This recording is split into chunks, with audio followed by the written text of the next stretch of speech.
Welcome to Games from Folktales, a podcast that mixes historical research and tabletop role-playing settings. I'm your host, Timothy Ferguson, and this is a bonus episode, it's about a week early, to give the annual state of the podcast.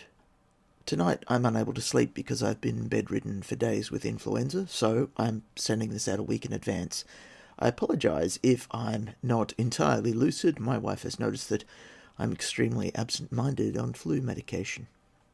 The podcast celebrates its 5th birthday on May the 25th. It has about 40 people who listen to it immediately on release, and about 120 who listen to each episode in the 3 months following release. This may seem like a small number, but if we could get 40 of us in a room every week, it'd be an astonishing thing, so I'm happy with the numbers. They're gradually rising, which is contrary to my expectations. Partly it's because I'm picking up some extra listeners due to the Spanish edition, and partially the Pentameroni run has brought in some people from outside Ars Magica who are here for the folklore but are willing to listen to my other stuff. The Patreons, without whom this would not be possible, are John Robotman, Eric H., Benjamin Gratch, The Ranting Savant, Thomas Stewart, Ben McFarland, Anonymous, you know who you are, I know who you are, but you asked me not to use your name, so I'm not, Jason Tondro, Daniel Jensen, Dan Cassar, Jason Italiano, and Pentelis Palakis. I'm well behind with the monthly PDFs of the blog, for which I apologise. The way my podcast plan works, it's use the space or lose it, and so I've been storing up lots of extra episodes. Once that's done, I'll catch up on the monster stats and transcripts. Thank you all so very much. The combined contributions of the Patreons are $19 US a month, of which about $2 goes to Patreon and PayPal. This lets me afford the basic hosting, which is roughly $5 for 50 minutes on Libsyn, and it's just below the next step up, which is $15 for 250 minutes, but minus more for Patreon and PayPal.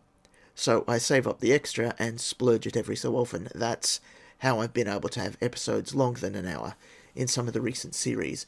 I also did commission some artwork for Cornwall, but the person who accepted the commission didn't take any money but wasn't able to complete it, so it was a map. When I say some artwork, I mean it was a professionally produced map.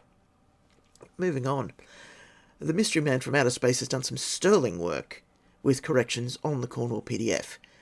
The latest version is on his page, links on the blog post that accompanies this podcast. Thanks also to the proofreaders. I noticed Salot particularly put in a lot of painstaking work. I feel that I've let down the Mystery Man from Outer Space because I didn't go through and answer some of his questions about the text, but I am feeling burnt out, and so I just can't keep things in my mind at the moment, so I apologise.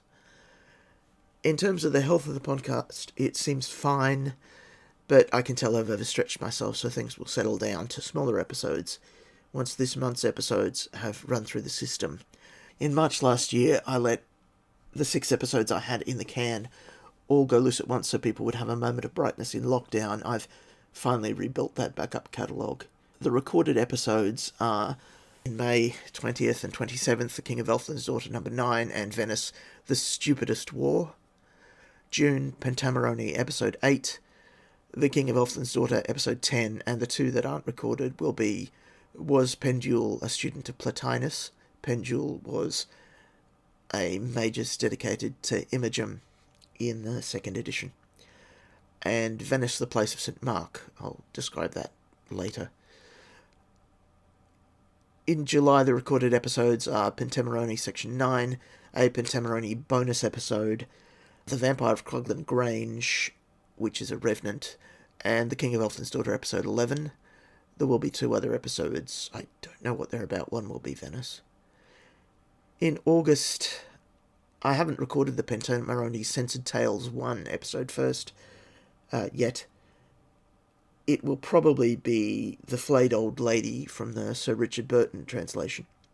I have recorded Black Spirits and White the Succubus and The King of Elfland's Daughter 12, which concludes the King of Elfland's Daughter series, and also there will be a Venice episode that month, but I haven't recorded it yet. In September, the first episode will be a Scented Tale from the Pentameroni, and Spirits Black and White will be the second episode. It's the story of Count Albert, and that will reuse the dancing skeletons from episode 168, The Infernal Region of Major Weir, but they have a new boss-level character to flesh them out. In general, looking ahead, we've got the following things. The King of Elfland's little series was a bit of an indulgence of mine, and it's complete come August. One day I may make an Ars Magica annotated version of that text, but so far I'm so behind on other things there's no point promising it. Similarly, the Pentamerone tales, which were allowed in the bowdlerized edition we've been using, come to an end in July. That series will continue in some form with the Burton translations. It will never be a whole annotated book because the frame narrative and the last story, The Three Citrons, are really, really, really racist. And I don't want to read pigeon black voices into the podcast. The Venice series is open-ended. Originally, I started the Pentamerone to get ideas for Venice, but it's headed off into the wilds and become its own thing, rather than moving on to Straparola, the Facetious Knights, which was my original direction. Instead, we're going to follow the Doja Ressa of Venice until it hits the Renaissance and then veer off in other directions. The Place of St. Mark, which is coming up next month, is from a travel guide. We have also not yet walked into the absolutely lovely but modern book, Daughters of Alchemy by Meredith K. Ray. It's too modern for me to record, but the books of secrets on which it is based are not. I am having trouble finding one in English translation, however. Magonomia, the other project I'm working on, seems likely to hit its publication mark of June 30.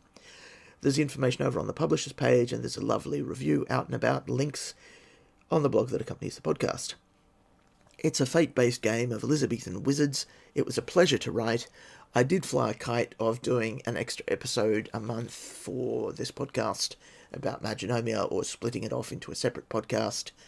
I do have a little bit of material for that, but I think the sensible thing is to catch up on this project before I commit myself to any other projects. That doesn't sound like me. That must be the flu medication. That's the state of the podcast. Thank you all for your support for these 5 years. Your saga may vary.